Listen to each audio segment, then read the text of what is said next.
Weekend nights, the city roars. Tune in loud, turn up some more.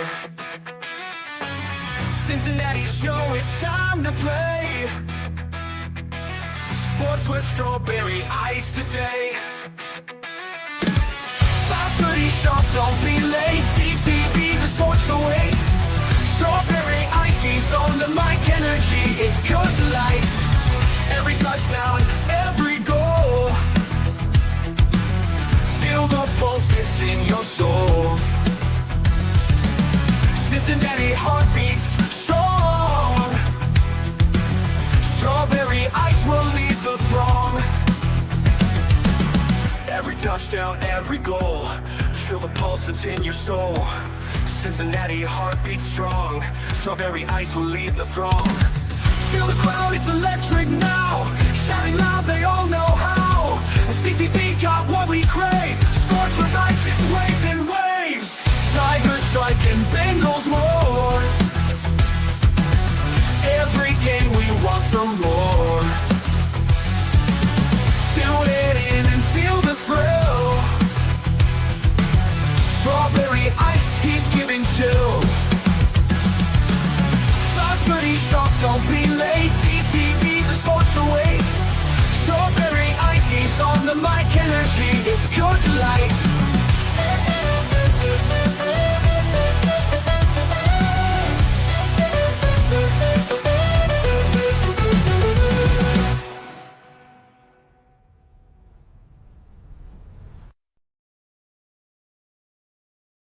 Hey guys, what's going on? Welcome to the show. This is Sports with Strawberry Ice. I'm your host, Iceman Jeff Trunapole. And as always, I bring you sports from a West Side point of view right here in the great city of Cincinnati, Ohio. Home of Millions Cafe, which I'm not sure who's going to be there. Neil's not going to be there. Harrison's not going to be there. I don't know if Joe's feeling better or not, but I don't know. I will be there. Hopefully I have a guest. We'll be live there tomorrow night at Millions Cafe, a pre-game party right before the Bearcats take on the Dayton Flyers. So come on down. Show starts at 6:30.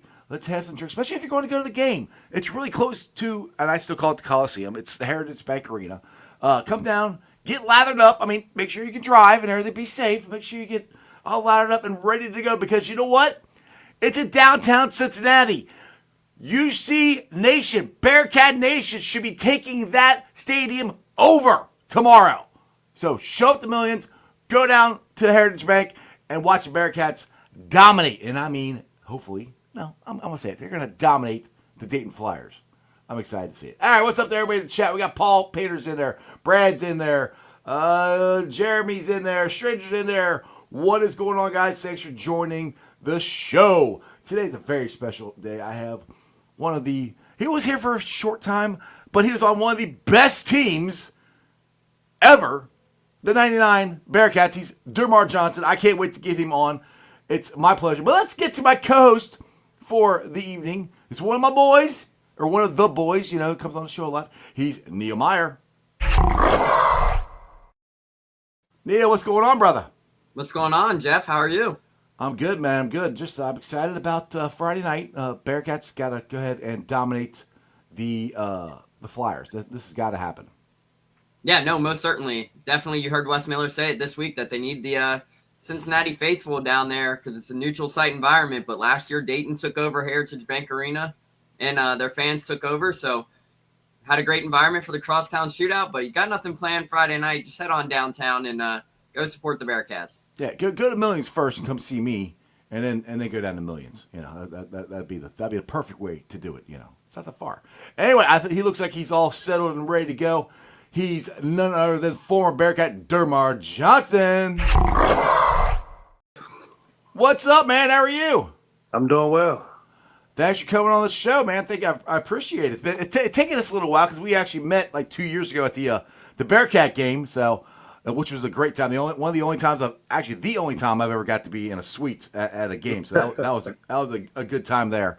So yeah. How's life been going? You been up to anything interesting here lately, or what do you got going on right now in your life?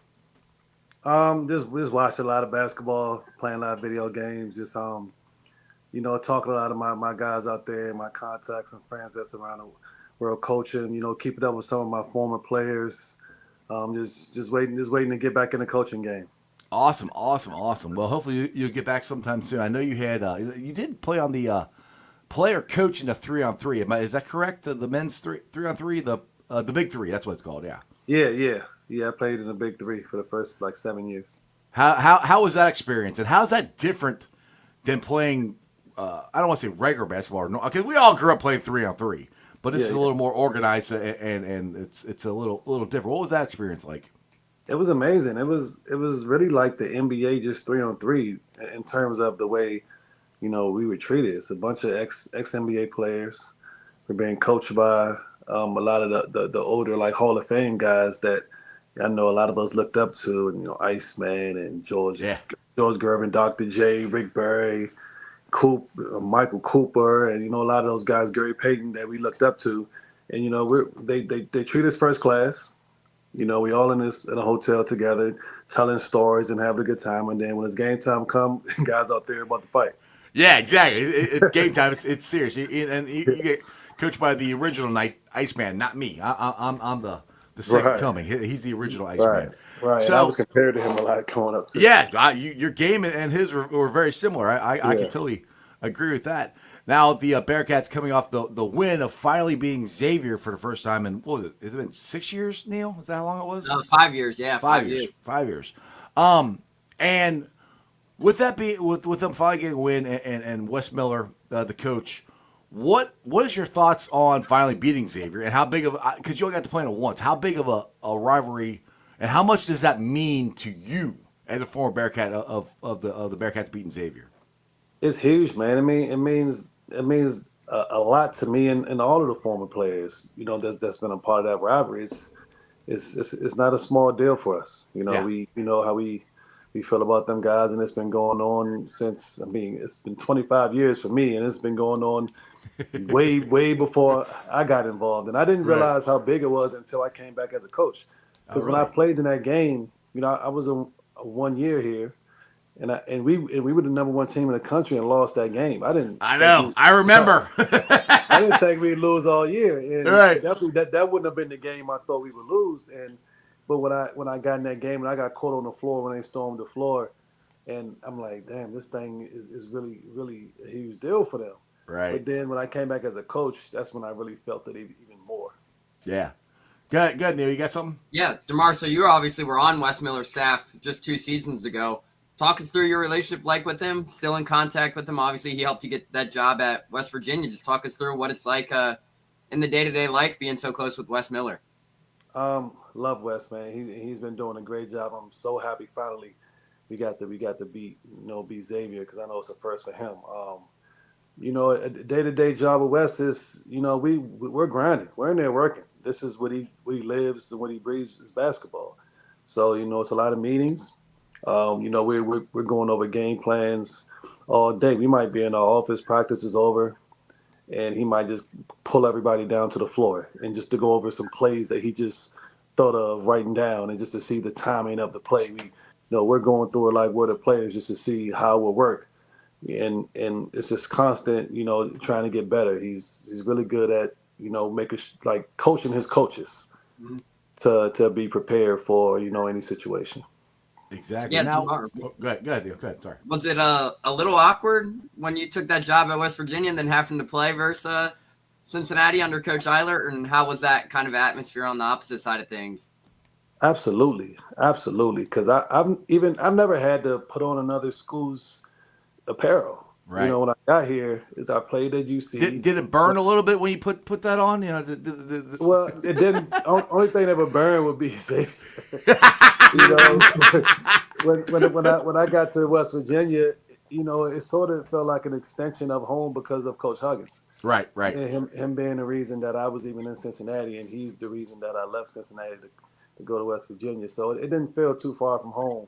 But when I had to go and play against UC and going through the back, I've never even went through the back way to go into the visitors' locker room. Right. I've never been in the visitors' locker room. You're like, wow, that's what this looks like. Yeah, I'm like, I've been to this place every day. I've never walked this way before. It felt really, really weird. I bet it did. So let's talk about Hugs and your relationship to Hugs and just what he means to you. I'll put it to you that way. He means a lot to me, man. That guy's he's like a father figure. I know to me, and I know to a lot of other guys too. And he really pushed us to be better than we knew that we can be. And he'll always be there for me. Exactly. He's always gonna be a loved guy here. For me, he can't do anything wrong. That's my dude, man. Man, I'm with you. Dude, when he got here, it's kind of like when I saw Fremantle talking shit to Kenyon. I wanted to jump through the TV screen and go after him myself. Like, you don't talk shit to Kenyon. You don't talk shit to Hugs. Right. Like, those are my guys. Like, you leave them alone. He didn't have as good of a second half after that. No, he did not. No, he did not. So, DerMarr, what was your initial reactions to seeing that clip go viral of Fremantle talking trash to Kenyon, and then how things transpired after that? I was wondering what struck that. Did Kenyon say something to him? Was Kenyon yelling at him for him to go over to Kenyon and start that? He barking up the wrong tree. There's a lot of trees to bark up, and you don't want to do that. That's the one you don't touch. Exactly. But then, like I just said, he didn't have the same second half. He had a really good first half. The second half slowed him down a lot, and I'm sure them guys went in the locker room and let it be known. Listen, this guy right here, that's enough for him. Yeah, it's funny that you mentioned that too, DerMarr, because we had Corey on my show earlier this week, Corey Blunt, and I asked him the same question. He said, well, he got a good first half, and then Aziz started dunking on his ass and put him back in his place. And that was what Corey said, and I was like, well, I guess you can say that. Exactly. Leave Kenyon alone. Exactly. Hey, DerMarr, did you see the Steve Logan video of Wes, his coach's speech after the game, which he wasn't technically supposed to put out there, but dude, it made me want to run through a wall for Wes watching him give that speech. Yes, I did see that, and I was wondering. I'm like, Wes wouldn't talk like that in front of everybody else. That's usually for like the guys in there. Right. And Steve kind of let people in, But listen, that's after a big win like that, man. Drop some F-bombs. It's okay. Right. That's exactly. Them guys, they deserve it. It's okay. Well, exactly, and he wasn't wrong in what he said. The Bearcats couldn't shoot. I mean, they couldn't shoot at all, and they still won. Sorry, one of your best players, Jizzle, didn't make a shot. You still win the game. But he makes two key free throws. Right. Yeah. But I just show how deep the team is, and how dangerous they are when Jizzle, who's been great, can have an off night and you still win a game of that magnitude. Exactly. Dylan Mitchell I won't say cracked me up, but he was like, at his interview at the end of the game, he goes, this is the funnest game I've ever been in my life. He goes, you got to go through Cincinnati. If you come here, you want to win, you got to go through Cincinnati. And I'm like, and it's kind of like how you said, like you didn't realize it as much when you were a player, you realized it more as a coach. I think he realized it in that moment, like, holy crap, this is huge. But he was fortunate enough to play at home. I had to play over there.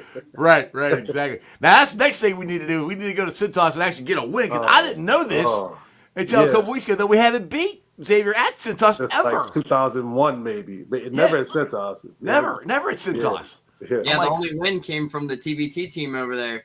Right. That counts. I don't care. That still counts. I don't care what he says. I still think that counts. So let's talk about the 99 team. Mm-hmm. My favorite team that I saw for the Bearcats. You guys were awesome. I was with you. I didn't think you guys were going to lose a game until Xavier and Kevin Fry. But we don't need to get into that part. But that season and all the momentum you guys had and how great a year Kenyon had. Because I've never seen a guy, I probably never see this happen again. A guy go for, Kenyon was a first-round pick his junior year. But the jump he made from his junior year to his senior year is unbelievable. I've never seen a guy get that much confidence, improve that much from 1 year to not that he was garbage before the year before. He wasn't.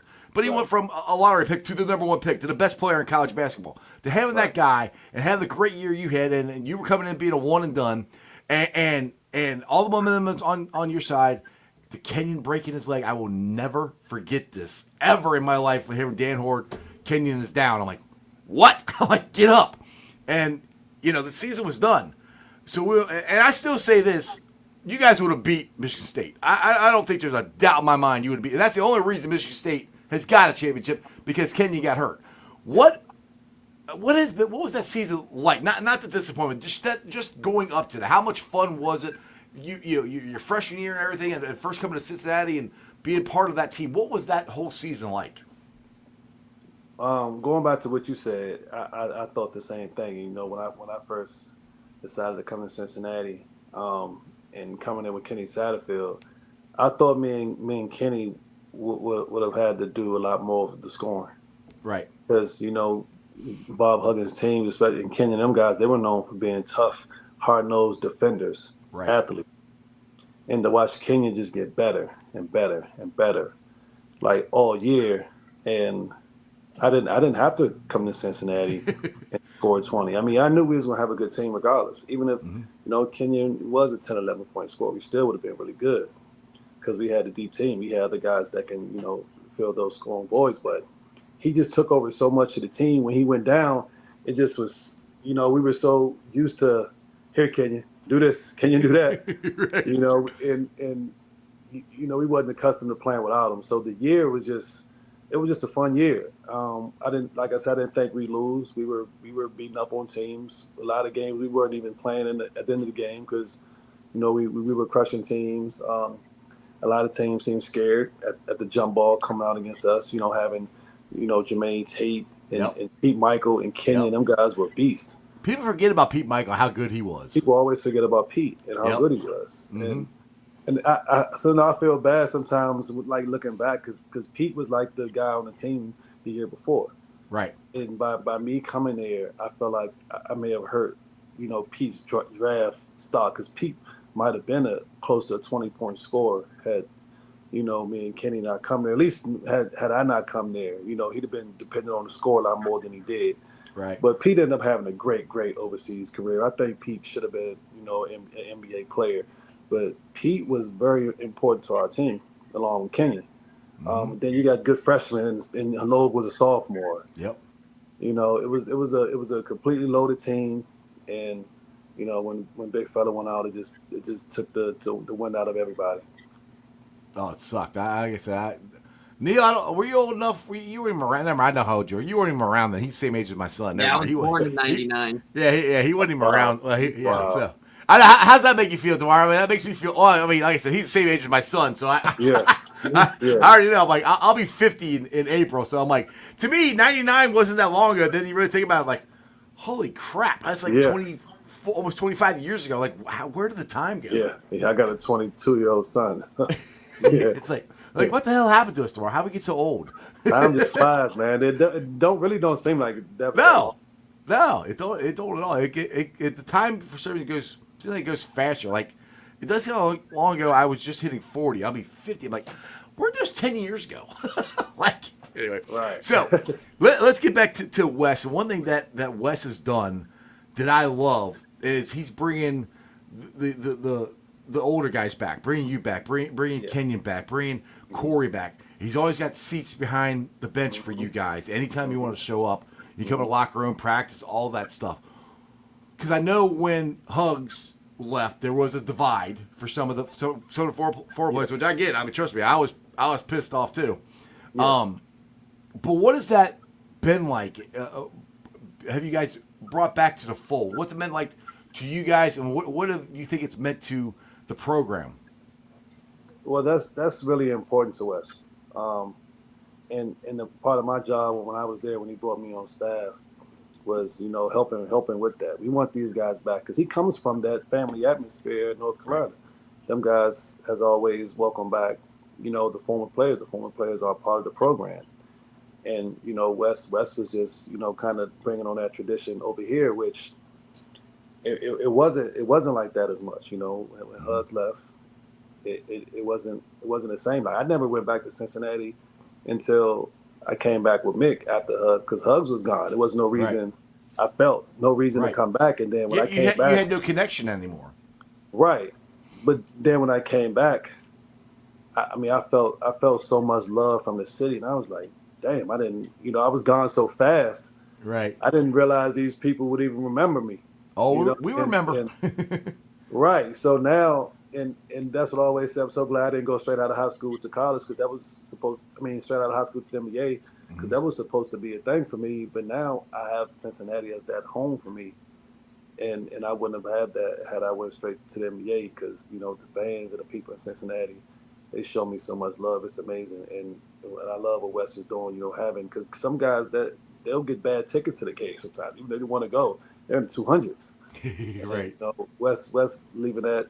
The practice is open for the guys, and them seats behind the bench, and just welcoming them guys in is just it's amazing. I think it really helps build the program. Go ahead, Yeah, you got something? Yeah, DerMarr, so obviously for the Xavier game, it's going to be a question that I don't know if you have an answer to, but just give your thoughts on the alternate jerseys. Obviously, that was the first time they worn them, and then have you been able to get your hands on one of those bad boys yet? And if you have, can you send one my way? I need one extra fat. I haven't. Them jerseys, absolute fire. Oh yeah. And I haven't even tried to. Had I showed up to the game, I'd have probably asked. I haven't even hit anybody up to try to get one. I don't know how hard that'll be. I still got all my Under Armour UC gear. I don't even have any of the Jordan. I don't have any of the Jordan gear yet. Dang. I gotta put in with some of the Jordan stuff, man. Yeah. I'm pretty sure, I send Wes a call and they'll put something together for me. I got the old school. I got the Jordan on here. I got the Jumpman. You guys are in town. I'm not in town. No, dude, this is old. This is Jason Maxio. This is an old jersey. Yeah, that's the old one. It's the old one. Yeah, this is the Hugs one when they listen. I wish I can get my hands on one of my old jerseys.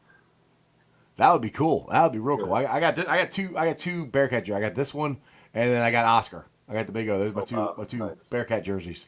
Let's just talk about the Nike deal and how big a deal. I think some people underestimate how big a deal that is to get Nike back with the Bearcats. Because I said, to me, this is an iconic uniform. Because nobody back in the day, nobody wore all black uniforms. Mm-hmm. Bearcats, in my mind, and I'm biased, but in my mind, they were the first ones to consistently wear an all black uniform, and ever since then, like I said, Duke's even got a black uniform, and they don't have black in their color at all. Yep. UC started that. Nike was a part of that. How big of a deal is it getting the Jordan brand? Because UC is one of the original Jordan brand schools. Yeah. Getting them back in the fold as far as getting recruits, young players. Tupac used to wear our stuff. I mean, dude, it was cool. Yeah. It's still cool. I mean, I think it's get back to that. Yeah, it's a thing, and you just said it. It really helps with recruiting. You got because we were one of the original Jordan teams, and even guys who didn't go here, never been in Cincinnati in their life, they remember our jerseys. Right. And our colors are the Bulls colors. Mm-hmm. That C. Paul logo is one of the best logos ever. And in the matchup with Jordan, it just all fits, and it's a big thing bringing it back. You can still recruit, but it's a lot easier to recruit with Jordan than it is recruiting with Under Armour or Adidas. Yeah, exactly. I mean, nothing against Under Armour or Adidas, but I've always been. I mean, Jordan was my favorite player. So I You and me both. If I could, I'd have a shoe collection like Alex Meacham, but I can't do that. The dude's got like every Jordan. But all I wear is Jordans every day. Yeah, exactly. I got a pair on right now. And when I was there coaching, I got this collection of Jordans, and I got to wear Under Armour shoes every day. So like my collection is just going to waste. And now as soon as I leave, Jordan come back. Yeah, exactly. Say, what the heck? Go ahead, Neil. So, DerMarr, obviously you talk about your coaching profession now, Cincinnati going back to Jordan. What would your pitch be for a recruit going through this process nowadays? With Cincinnati being a Jordan school, how would you pitch Jordan in Cincinnati to a local recruit in the upcoming situation now with NIL and the college athletics being kind of all over the place? Well, you got to pitch, the history of the program, having a rich basketball history, the city, the fans. Those are like the main things. And then, all this extra is, Jordan is extra. Then you got the coaching staff. Mm-hmm. So the NIL, which was really big now. That's to the, a lot of those top players, that's really the biggest thing, how much they're getting paid. But when you're going to a school, they got all the fans behind them. And I can tell a recruit, I've been through it. I've been the number one player in the country and could have gone anywhere and chose to go to that school. in that city with them uniforms and them Jordans, and I've been to where you want to go. So I can, me personally, I can tell that story because I've lived it. Now, question: if they did have NIL back in your day, would you have been? Yeah. Would you? How much of a consideration would have been to stay more than 1 year? I don't even know, man. But it's funny because even though I knew I was a one and done, if the way it ended, if Kenyon had another year, and I wouldn't have mind Might run it back. Cincinnati and trying to win one, because Yeah. I knew I was going to be I would have been a top pick out of high school. I'd have been a top pick after my sophomore year, freshman year. Right. I I pretty much knew that. It was just about as long as I stay healthy. But now with the money these guys are getting, I potentially could have made more in school than right. in the NBA, and that changes a lot. I mean, I would be curious to know what my value would have been. Right. I don't Well, know I mean, if Coach would have had enough to pay for our whole team. We had a lot of big hitters. that's true. That's why I always tell Bearcat fans to make sure you drink lots of Cincy Light, because that helps the NIL there. Now, with your thoughts on the NIL, and Wes has said this, it's the Wild Wild West. There's no rules. There's nothing. I mean, eventually, it's something's going to have to happen, because it's going to be too much like baseball. You're going to have the have-nots. I think they're going, hopefully, to get this under control. But what's your thought? I mean, I am for the players getting paid. I think it's bullcrap that, I mean, you guys, you couldn't be given certain food or something crazy like that. It was just dumb rules that they had. But now it's with the complete opposite, whereas you couldn't get anything. Now you can get everything. What's your thoughts on the NIL, and how long do you think it'll take before they actually get it somewhat under control? It's tough to say. I mean, I can argue for and against it.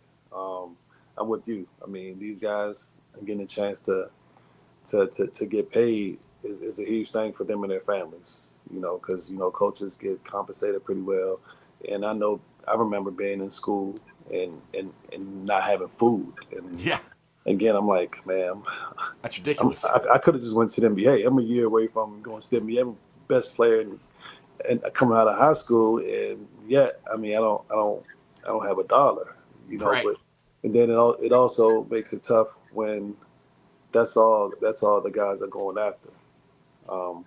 You get to leave, go to one place. Cincinnati's my school, right? I don't have kids that go to 4 different schools. What's their school? It's like, right. Who do they claim? And it's like, is it you just going somewhere for the money, or is it the best fit for you? Right. Because you will potentially make a lot more money than what they're offering you if you make the right decision and go to the right place and get the right development. Mm-hmm. So, but that's also a good thing, is because sometimes, because what you just said there, to get the right development, sometimes you go a place and you're like, well, this ain't working out. I'm not getting the playing time. I'm not vibing with the coaches or whatever. Yeah. They can transfer. But to your point, there's guys that transfer every year. They transfer, and they're playing 6 years. I mean, Fremantle's 37 years old for the Xavier and it's still playing. Yeah. So, but I mean, that's the thing that it is interesting on where there's no loyalty at all. When it comes to money, it's money talks. You know what I'm saying? Money talks. So the loyalty. It's a tough thing now, and it makes it harder to coach, because these guys are making more money than your coaches, and I don't know if the same hunger is there, the same respect is going to be there, because back then we're starving, so we're working our ass off to try to get some money. Mm-hmm. Right. And now these guys are rich already. These guys are rich in school, so. It's hard to be that hungry when you already have it. Right. But there's some that are still hungry because they want to be the best at their sport. But right. But that's not the same case for everybody. Exactly. Go ahead, Neil. Yeah. So DerMarr, obviously talking about the Cincinnati Bearcats team. You've been around some of these guys for quite some time. Obviously, just what's your expectations on this Cincinnati team and what you've seen for them through the first 10 games, and what do you think is the potential for this team when it comes March? Yeah, I think this probably the best team that West has had.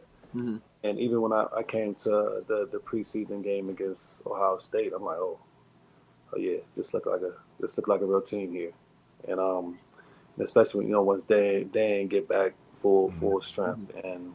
and Day's just getting back into his, getting healthy, and just the way these guys defend, how Mm-hmm. athletic they are, and they can make shots. Last year had a tough time making shots, even though when they put West Virginia out of the tournament, Day and Lacoste, they hit a shit ton of threes to take us out of it. But Yep. they had a tough time shooting last year, and this year they're pretty strong everywhere. So I mean, I think it definitely could be a team that can make some noise in the March, and on any given day, I think they could beat anybody. How Does much this you? team kind Good. of remind you of a Bob Huggins style team with just how much length and physicality that they really kind of play with? Right, and West is a defensive coach. Mm-hmm. Even though he loves shooting, because that's that was his strength as a player. Shooter. But his main thing is defense, and that's how Coach Yes. Huggins is. Do what you want on offense, but we're going to play defense. We're going to beat guys up, and West is very similar in that way. Yeah, the one team I cannot wait to play this year, and I want to beat their ass is Houston, because because the last couple of years Yeah, they're the Bearcats. yeah, They've yeah, taken over yeah. They what have, what you guys did. they That have, was us. They they stole have. it. They did the exact same thing, which I more power to them. It works, Yeah, yeah, but I'm tired of losing to them. I am sick and tired. I want to go. That to me, like that's the rivalry for me in the Big 12. It's Houston yeah. because it ain't been much of a rivalry because we haven't won much against them. But Came I'm close tired of last losing year. to them. I want to Yeah. beat their ass this year. Yeah, I agree, and I mean I love what Kelvin's doing over there. Them guys do play like an old Cincinnati team. They're tough as Hmm. hell. They I mean they crash offense and glass like it's unbelievable. The way it's like the offensive rebounds, it just like drops to them. Like they're pushing you and going over your back to go get that ball like their life depends on it. And we came close last year. I remember after one of our games, it was on my TV in my office, and I'm like, oh, we're about to win this game, and then they Yeah. end up Houston pulled it out. So this will be the There's year. there were so many games like that last year in the Big 12. We were in it until we weren't. It's like, oh, we just couldn't finish last year. It's like, and one thing, like you said, it's like last year we fell, and this is what irritated me. We fell in love with 3-point shot too much. I thought last Yeah, year we yeah, just kept jacking them up and jacking them up. I'm like, dude, get the ball yeah, down low. It's not going in. You got to work it yeah, in, work it out.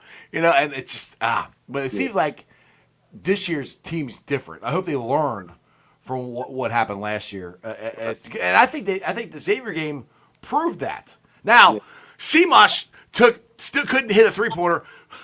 Runs around, takes a screen. It's not an off balance shot. He was squared up, but still I'm going, no, yeah. yes, all right, good, you made it. Him, him, That was him the even, contested three too. That Yes, people yes, forget that was damn good defense by Ryan Conwell on that three yeah. too. him even having that confidence. Seamoss. I mean, he hasn't missed all year until last game. I mean, he probably showed he was human, but yeah, I mean, kids playing with a lot of confidence. But like exactly. like you said, the Big 12 is brutal, man. I told them Yeah, guys when I first came over, like mid-season, and going from the AAC, I was preparing for ECU, yeah. doing the personnel for Coach Dollar, and then when I got the call and I got here into West Virginia, and Coach I got to take all over Larry Harrison scouts, and here's Auburn, Kansas, Baylor, Iowa State. I'm like, holy shit! I said, there's no nights off over here, and I told them guys, you're coming to this league next year. You gotta be prepared, man. You gotta get some grown men to coming into this league because it's tough every night. Exactly. That to me, that's what's going to prepare them to go into the tournament. And I think they have Yeah, a good chance. Honestly, DerMarr, if they don't make it to the Sweet 16, I'm going to be disappointed. If they don't make it to the Elite 8, I'm going to be yeah, disappointed. I'll put it that way. I think they could go far. And yeah, the tournament, the tournament. I'll ask your opinion on this. The tournament, I think you have to have really good guard play in the tournament. Whoever has the best guard play, it seems like yeah, goes the farthest. And in the last couple of years, I don't think UC's had the best guard play. I think we got a chance of having it this year. But yeah. you think it's really a guard oriented tournament? I mean, I think any given night. Yeah, I mean, guards are definitely super important. But I think any given night, I mean, I've seen teams with the better guards lose just because Mm-hmm. that day that team was just making shots, and the other team just wasn't that day. You know, Right. it's such a weird tournament. I haven't done a bracket in years because it really all the logic that I think and all the knowledge I think I know about this game and fill out a bracket just makes you feel like you're an idiot. So I just Because somebody throws one in for half court and freaking beats you. It's like, what the like hell? come on, how can this school with this roster beat this team with this roster? It should never happen, but it happens every year. Yeah. So it's just That 16 versus 1 matchup where it's like, oh, Yeah. here we go. like, especially now, when you got the transfer portal, when you got some kids at some small schools that are high major talent. Yep. And now you got a team full of them because it didn't work out at certain places, and now here comes a low major with a high major roster. Yeah, that's what's good about the transfer portal. Is you get guys that are good players that are stuck someplace they can't go anywhere. They can move, and it could be a smaller school, but they're getting the opportunity, and that's all they want. Exactly. It's the opportunity to show what they can do. I mean, that's what's good about there's like I said, there's good stuff, there's bad stuff to this whole thing. Right, because there's that. There's guys who didn't get the opportunity, who deserved it, and they got to move on. But then there's some guys who just gave up. Right. Who that is the better place for them, but they're not willing to put in the work. So it's easier to just go somewhere else. So there's two sides to it. Exactly. Now Terry Nelson is a good buddy of mine. He's been on the show a couple times, and he's told some pretty funny hugging stories. Do you have one that you can tell on the air? Because everybody's always asking when I have a Bearcat on here. Yeah. What's because everybody thinks Hug's like this crazy maniac all the time. He was always doing crazy stuff or whatever. Yeah. It's not always crazy. It doesn't have to be a crazy story. It could be a good story of Hugs. You got a favorite story of Hugs? Well, yeah. I mean, I got a lot less than Terry because I only played for him for 1 year. Right. But I do have a funny one that I can tell. So we're in practice one day, and I don't know if you remember BJ Grove. He came in as a freshman with me. Yeah. BJ's 6'11". He's close to 3. Big boy. Yes. Yeah, big boy, but he was good. He can move. Oh yeah, he can move. Yeah. Like he moved his weight. He had good footwork, good touch. Yep. BJ was good, but that year, coach wasn't playing him. Coach wanted BJ to be closer to 250, 260, and he would be running them all practice. He's not even practicing. Coach got him running the stairs, and and there's probably a lot of built up anger with BJ. So one day we're doing a charge drill, and I guess Coach didn't feel like guys are really putting their body out there taking the charge, and Coach was like, you mother effers don't know how to take a charge. You mother effers, I'll show you how to do it. So Coach stood in front of the basket, and I can't remember if he chose BJ or somebody else, chose BJ to be the one for him to take the charge. So BJ starts at like half court and basically just runs full speed and just knocks Hugs under the basket. Like, and BJ's probably waiting on this moment. Hugs is on him every day. Yeah. And Hugs, got hit pretty good, got up, face red, and he got up and, still was like, and I'm like, man, so it's like if he can do that, nobody else has no excuse. Right. To not take a charge. If Coach is going to put his body out there for a kid, he's been riding the whole year that's 6'11", 300. I mean, he got hit. I don't know what he did later that night. If it he's hurt. in an ice bath. He didn't show no pain to us. Right. He got up with a red face. Yeah. Maniac, man. It's funny you shared that story because Terry shared a familiar one, story to like that too, where Coach Huggins took a charge in practice, and basically I can't remember who he said, but the guy picked the ball up at the free throw line during the drill and just kind of took 2 extra steps and plowed him over to take the charge. Coach Huggins was like, I can stand in, I can take a charge. Now let's get back to it. Yeah. This one, it was BJ's big. He started like half. BJ was a big dude, man. That's why Hugs didn't knock himself out. A big dude, and he got a chance to hit Coach. Oh. Yeah. The guy that riding them was like, all right, I got you, dude. Let's go. Dude, that's crazy. I mean, that to me, I'm kind of like, did Hugs Hugs goes who wanted to make a point to everybody about taking charge, but also going, all right, BJ, I know I've been riding your ass all year. Go ahead, here's a shot. It could have been both. It could Yeah. have been both. I just know, like, what can we say at that point when your coach, who's older, and he's willing to let nobody else would want BJ to do that to them. No, He's not even playing. He don't got to do that. So now we have no excuse. That's the motivational things, that he does that make you be like, man, listen, we ain't got no excuse if this guy can take that. Exactly. So I think it was in 2019 or 21. You got your degree. Is that what year was that? You actually got your 2019, I believe it was. 2019. Came back in 17, midway through 17 years, January 2017. I knocked it out pretty quick. I was taking classes all year round, while trying to help with the guys as a was it undergraduate assistant is what Mick called it. Right. And, So how much was it that? was Mick's idea. So how much was how much pride do you take in that and coming back and get? You don't have to do that. Yeah. But how much pride do you take in to go look? I came back and got mine. It felt good. It felt good to get that done.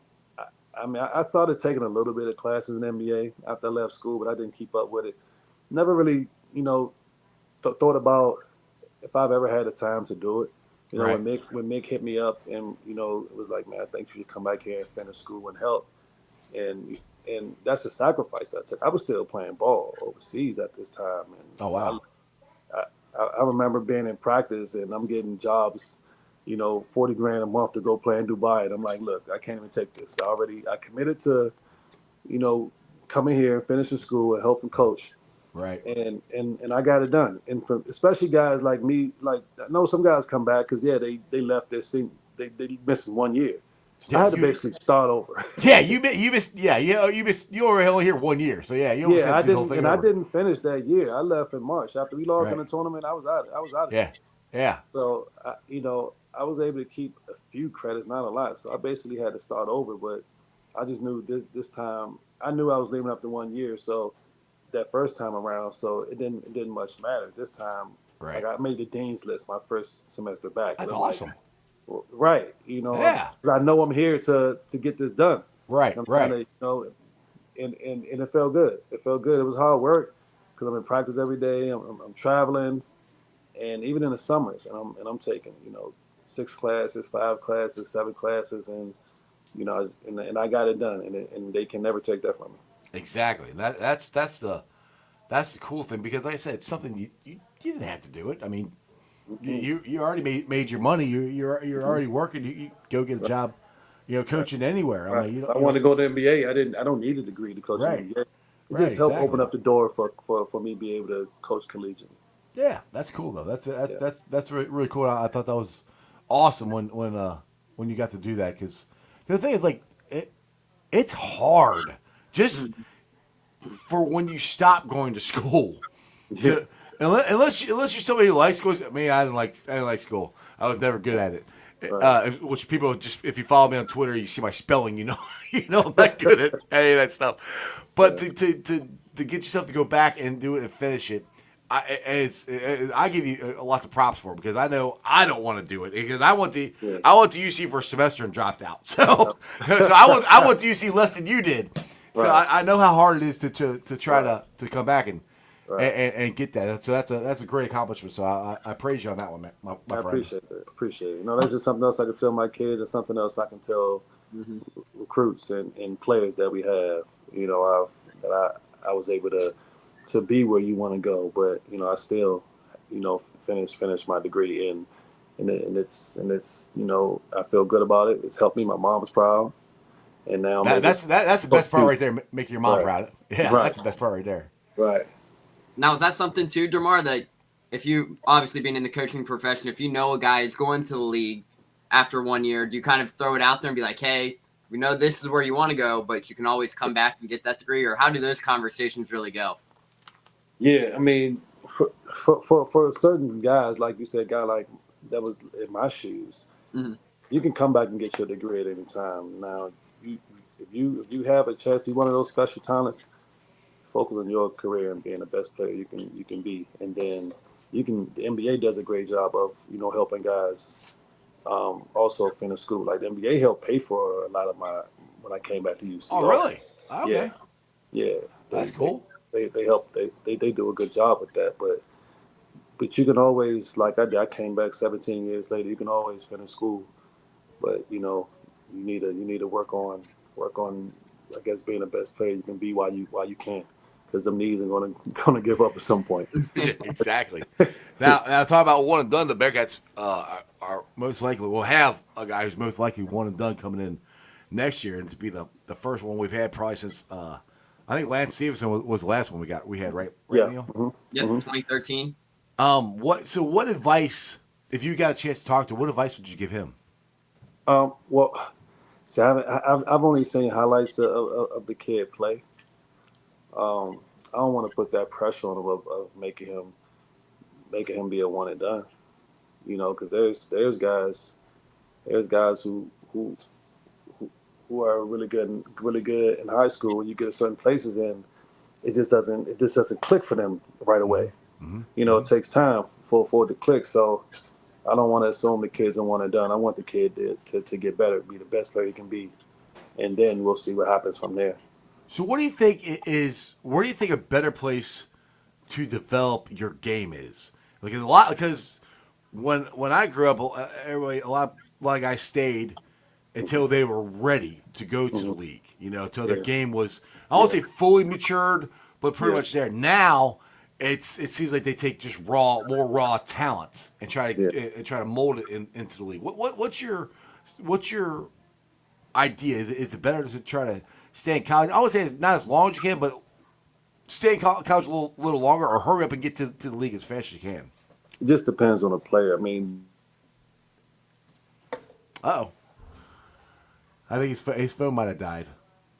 We lost him. We lost him. I don't know what happened. Maybe he didn't plug his phone in. What that happened? Welcome to a live show on the internet, because he is, which is weird. Brief technical you guys difficulty. There he is. Yep, he's back. Sorry, somebody tried to call me. I can't hear you guys yet. Can you guys hear me? Yeah, we can hear you. Can you hear us? I can't hear. Jump out and jump back in again. Shit. Try to redo that. I don't know if you can hear me. I can't hear you guys. No, we can't. We can hear you. Yes. Okay. Well, you said you can hear me. I can't hear you, but it's a lot easier to develop in the NBA. You don't have any school. They got tons of coaches whose only job is to develop you. And that's why they'll take a guy who's not as talented. They'll take a guy who's not as productive as another guy, but he's just more talented. He's longer, he's more athletic, and they feel like they can develop him and make him into one of those players, and then a guy who don't have the measurables, but he's just a better college player. You guys still hear me? Yep. Yeah, we heard you. We heard you. Okay. Can you hear us yet? Yeah. I tried to text him. It sucks because I don't hear anything you guys are saying. That call kind of screwed everything up. I sent him a text to see if he sees the text, tries to get the jump out and jump back in. Yeah, jump out and then jump back in, DerMarr. Yeah, see if he'll do that. I sent him a text. Hopefully he'll. There you go. Try that. that usually fixes it. I don't know. It's the internet, dude. It does that stuff. So Neil, you got an article or anything coming out here for the Dayton game coming up? Yeah, I actually just wrote it. I published it about 2 hours ago, stating what would a win over Dayton do for Cincinnati's schedule this year. So that's going to be that's up and published for you guys as well. It's actually a free one, so check on that. Hey, he's back. Can you hear us now? Yeah, I hear you now. Yeah, I don't. Dude, for some reason, once something happens, it knocks the sound out. That's why I just texted like jump out, jump back in. It usually fixes it. I don't know. It's kind of like when your phone messes up or your computer messes up, just turn it off and turn it back on. And it's weird. The guy who's calling me, he's a Cincinnati guy. He's trying to do a documentary on Coach Huggins, and he's coming up here. He's calling. Oh, he's cool. calling me about it just now. Yeah. Doesn't he know you're on the Strawberry Ice Show? Jeez, He does not. This is such a popular podcast now. Yeah. So where are you? Say come up here. Where are you at right now? I mean, I'm still in West Okay. From Morgantown. Still in Morgantown. Yeah. You like it there? It's cool. It's cool. I mean, they have good fans here. It's not a big city like Cincinnati. It's but where I'm at is right. I can drive home to DC. I can drive to Cincinnati. It's like right in Yeah, between. yeah, it's true. I got Yeah, a you question. worked with my good friend Ethan out there at West Virginia, Ethan Bach. So Yeah, really, yeah, yeah, Ethan's a great guy, great guy. yeah. He's back here now too. I don't know if you saw that. He's back in Cincinnati. No, I didn't know that. Yeah, he took a job with TQL doing some Oh stuff wow, down here. So wow, nice.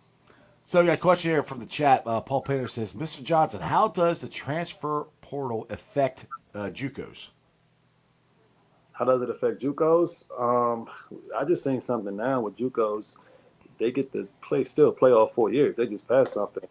yeah, but Diego Pavia, Vanderbilt's quarterback, sued the NCAA to get an extra year because he spent 2 years at JUCO and only 3 years with the COVID year at the NCAA level, Division I level, and it won. But now it kind of alters things for anybody who's taking the JUCO route. Wow, I didn't know that. Like I said, Yeah. we're going to have 30-year-olds in college, I think. Yeah. So to answer this question, JUCOs are sitting pretty right now. Yeah, yeah. Go there, develop your game even more, and because now in college, like you mentioned, the kid being the one and done, it's so tough for incoming freshmen.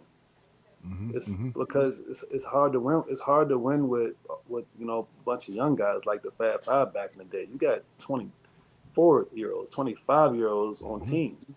Teams, these schools, especially these big conferences, like we looking at guys that's transferring, that's grown men, Right. already been in the fire.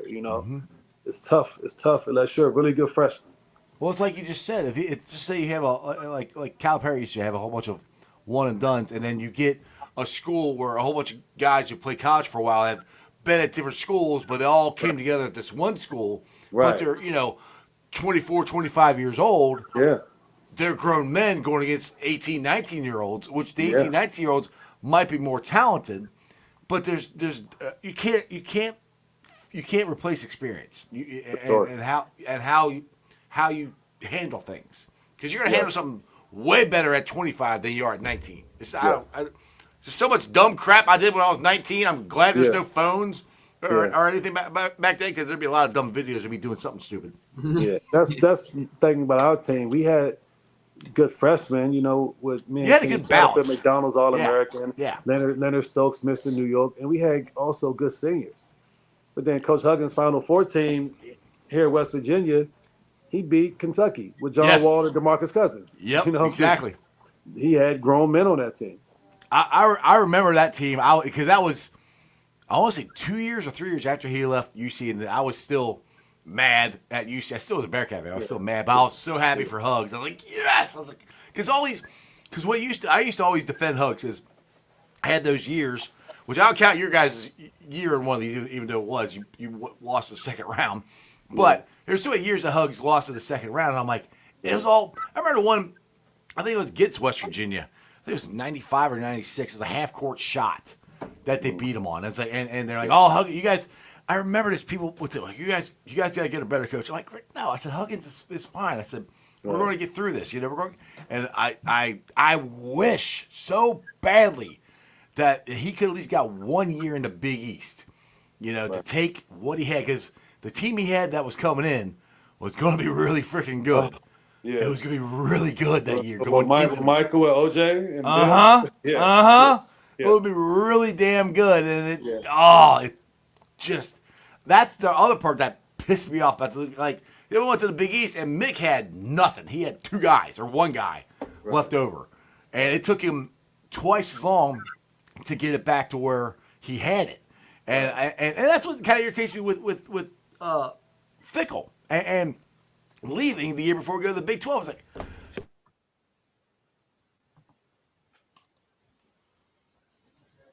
sorry, I hit mute. That was me. Yeah. But it's like, why leave now? It's like every time we finally get into a big conference, our coach leaves. It's like, I would love 1 year where we have it set and we're rolling, we're ready to go. But I think Wes is there. I think we got a shot at winning the Big 12. What's your guys' thoughts on that? You think we actually got a shot at winning the Big 12? Yeah, of course. We got a shot at it, but it's not going to be easy. I mean, Houston. No, it's not a cakewalk at all. No. Houston is tough. Kansas is tough. Um, and it's a lot of teams. Iowa State, it's Mhm. not easy, but we do have a good enough team where we can definitely challenge anybody for it. Yeah, Exactly. and it's a great point too, because Jeff, you bring that up. I mean, look at the Big 12. There was 5 teams ranked in the top 10 to start the season, and then on top of it, Kansas returns Hunter Dickinson. They return their core, their nucleus, and then they add a depth piece, which is something Kansas kind of lacked last season. Obviously, when the injuries started happening, they didn't have Yeah, the depth.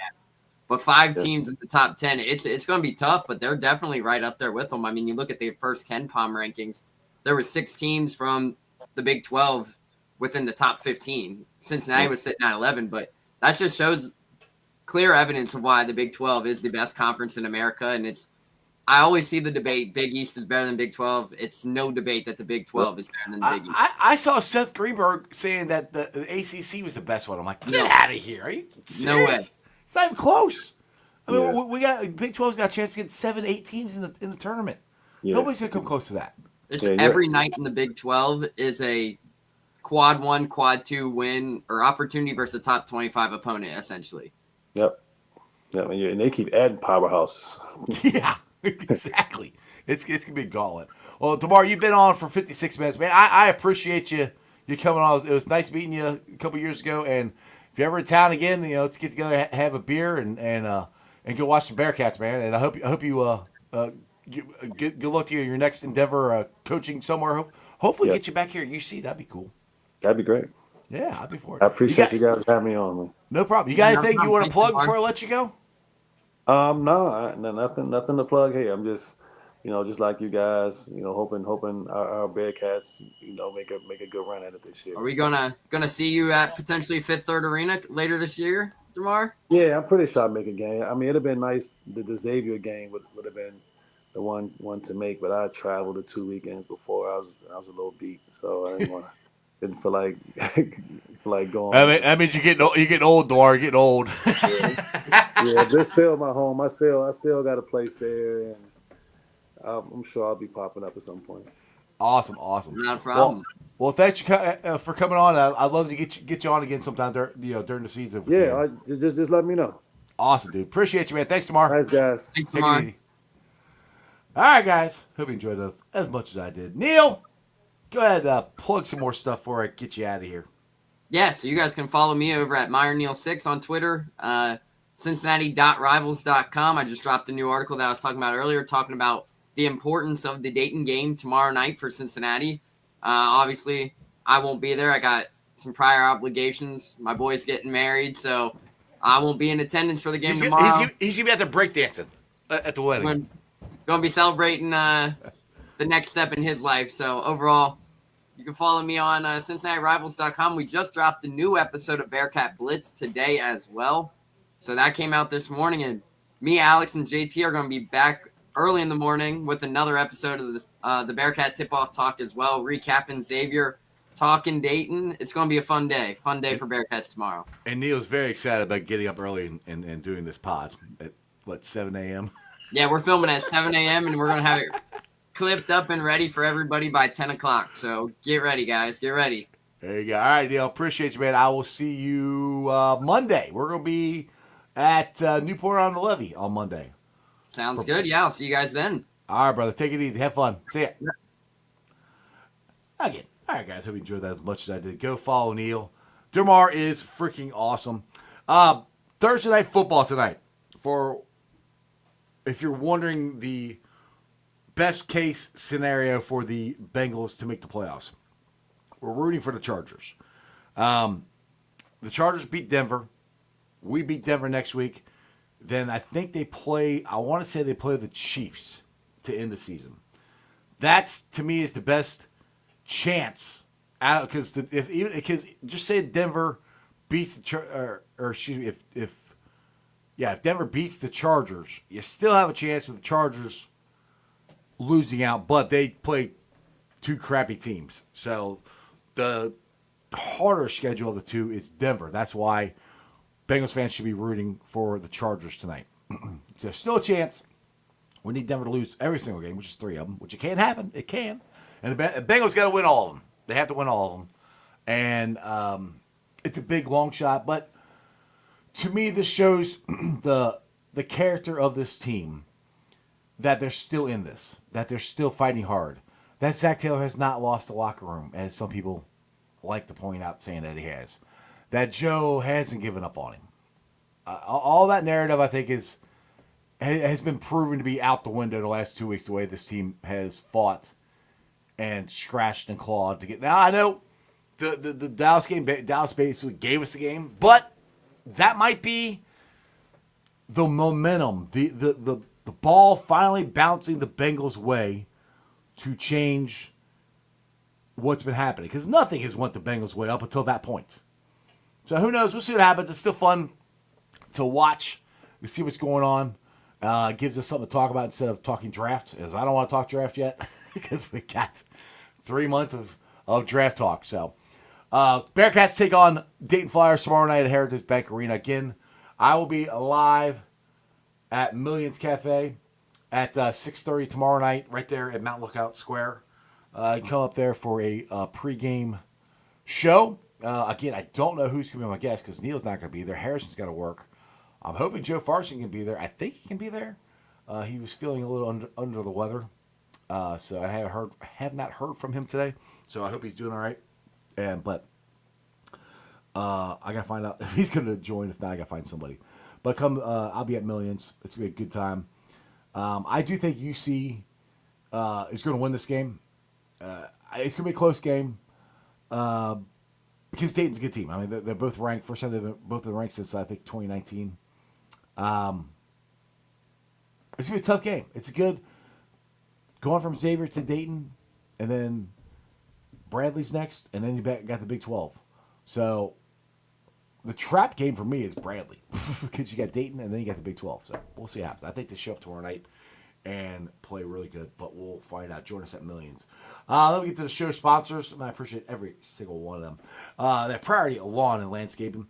Check them out. Give them a call at 513-430-6114 for all your lawn and landscaping needs. If you need snow removal or leaf removal, or you got a landscaping project that you want to discuss with them, give Priority Lawn and Landscaping a call. Also, check out Midwest's best barbecue and creamery. I know my boys at Bagels and Brews are going to have a show there sometime here in the next month or so. So make sure you guys check out their social media platforms to check out where that is. But go out there and get you some CTB wings, some Uno wings, some Dillinators. Tell Tim Nicole Ice sent you. And the show's brought to you by Meyer Windows and Doors. Check them out at www.meyercincinnati.com for all your window and door needs. I got them in my house. Like I said, I always say I highly recommend giving yours because they're great. They're energy efficient, good-looking windows, and really easy to clean. Again, it's Meyer Windows and Doors. And my West Side peeps, go check out Hail Mary's your ticket to the game. They got big-ass TV screen, beer specials, food trucks, free parking. It's an awesome, awesome place right in the middle of Cheviot. Again, it's Hail Mary's your ticket to the game. Join me this Sunday for the last Mercedes-Benz of Fort Mitchell at Moran Lager House, the pregame experience. This will be the last one this year. It's the best deal in the bank. I've had an absolute blast doing it. My thanks to Greg and everybody at the Moran House for being a part of this with me, doing the podcast, doing shows there on Tuesday. It's been fun. $75. Best deal in the bank. Open bar, open buffet.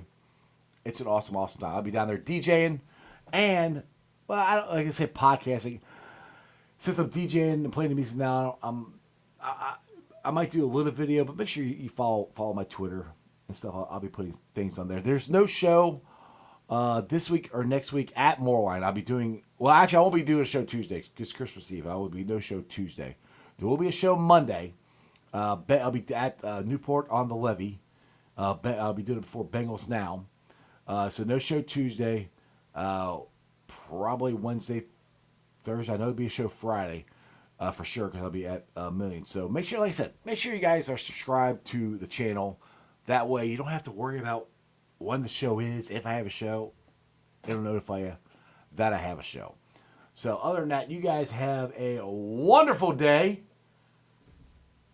Bearcats by 100. Go Chargers. And that's your sports, baby. See ya! Weekend nights, the city roars. Tune in loud, turn up some more. Cincinnati show, it's time to play. Sports with strawberry ice today. 5:30 sharp, don't be late. TTV, the sports awaits. Strawberry ice, he's on the mic, energy, it's pure delight. Every touchdown, every goal. Feel the pulse, it's in your soul. Cincinnati heartbeats strong. Strawberry ice will lead the throng. Every touchdown, every goal. Feel the pulse that's in your soul. Cincinnati heartbeats strong. Strawberry ice will lead the throng. Feel the crowd, it's electric now. Shouting loud, they all know how. CTV got what we crave. Sports with ice, it's waves and waves. Tigers strike and Bengals roar. Every game we want some more. Tune it in and feel the thrill. Strawberry ice, he's giving chills. 5:30 sharp, don't be late. TTV, the sports awaits. Strawberry ice, he's on the mic, energy, it's pure delight.